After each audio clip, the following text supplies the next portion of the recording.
തദ്ദേശ തെരഞ്ഞെടുപ്പിൽ മത്സരിക്കാനില്ലെന്ന് കൂത്താട്ടുകുളം നഗരസഭാ ചെയർപേഴ്സൺ കലാരാജു 24നോട്.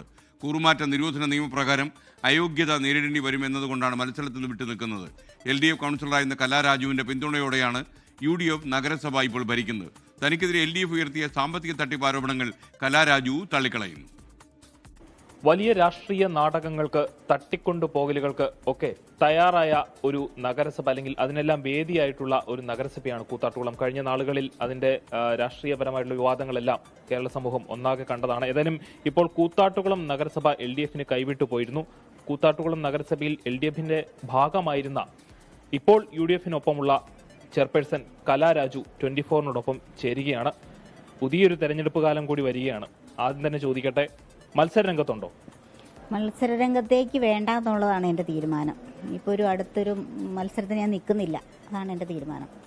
എന്തുകൊണ്ടാണ് അങ്ങനെ ഒരു തീരുമാനത്തിലേക്ക് പോകാനുള്ള ഒരു കാരണം? വേറൊന്നുമല്ല, നമ്മൾ എന്തായാലും ഒരു കൂറുമാറ്റം എന്നുള്ള ഒരു ഇത് വന്നു. നമുക്ക് കൂറുമാറ്റം അവർ അതിനെതിരെ കേസ് കൊടുത്തിട്ടുണ്ട്. പിന്നെ അത് തന്നെയല്ല, എനിക്ക് പൊതുവെ മത്സരരംഗത്തേക്ക് ഇനി വേണ്ട എന്നുള്ളതാണ് എൻ്റെ തീരുമാനം. രാഷ്ട്രീയപരമായിട്ട് മടുത്തോ? മനസ്സ് മടുത്തോ? കാരണം അതാണല്ലോ നമുക്ക് അവിടെ അരങ്ങേറിയത്. 25 വർഷക്കാലം പാർട്ടിയോടൊപ്പം നിന്ന് എന്നെ പൊതുജന മധ്യത്തിൽ അവർ ഒരു പാർട്ടിയിലെ ഏരിയ കമ്മിറ്റി അംഗം നമ്മളോട് ചെയ്ത ഒരു ചതി ചോദ്യം ചെയ്തത്. അപ്പം അത്രയും ഇത് ചെയ്ത ഒരു വ്യക്തിയോട് അവരോട് യോജിച്ച് ഇനി എന്തായാലും നമുക്ക് പോകാൻ ഒരിക്കലും സാധിക്കില്ലല്ലോ. താങ്കൾക്കെതിരെയുള്ള LDF ഉന്നയിച്ച ചില ആരോപണങ്ങളുണ്ട്. കുടുംബശ്രീയുമായി ബന്ധപ്പെട്ട ചില സാമ്പത്തിക ഇടപാടുകൾ സംബന്ധിച്ച ആരോപണങ്ങൾ. അതിന്റെ ഭാഗമായി ദീപ ഷാജിക്കും ചില എതിർപ്പുകൾ ഉണ്ടായിരുന്നു. അപ്പോൾ താങ്കളെ UDF സഹായിക്കുന്ന ഒരു സാഹചര്യത്തിൽ അതിനോട് പ്രതിഷേധിച്ചാണ് ദീപ ഷാജിയെ LDFലേക്ക് കൊണ്ടുവരുന്നത് എന്നാണ് LDFന്റെ പ്രദേശത്തെ പാർട്ടി പ്രവർത്തകർ തന്നെ നമ്മളോട് പറഞ്ഞത്.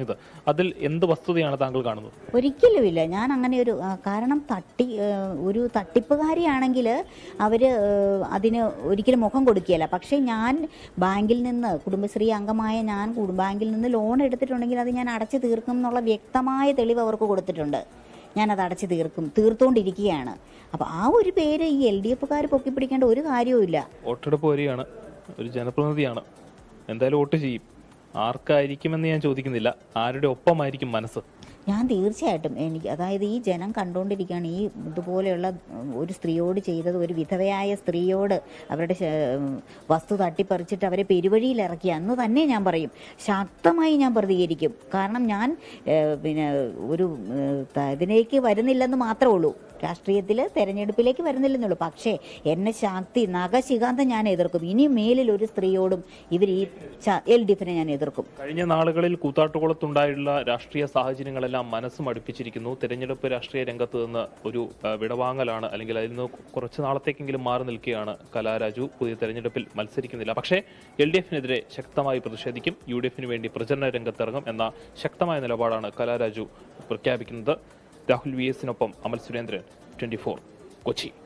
ലോകത്തെവിടെയായാലും ഏത് സമയത്തും 24 വാർത്തകളും ഓഗ്മെന്റഡ് റിയാലിറ്റി പാക്കേജുകളും എക്സ്പ്ലെയിനറുകളും വിശദമായി കാണാൻ ഞങ്ങളുടെ YouTube ചാനൽ നിങ്ങൾക്ക് സബ്സ്ക്രൈബ് ചെയ്യാം.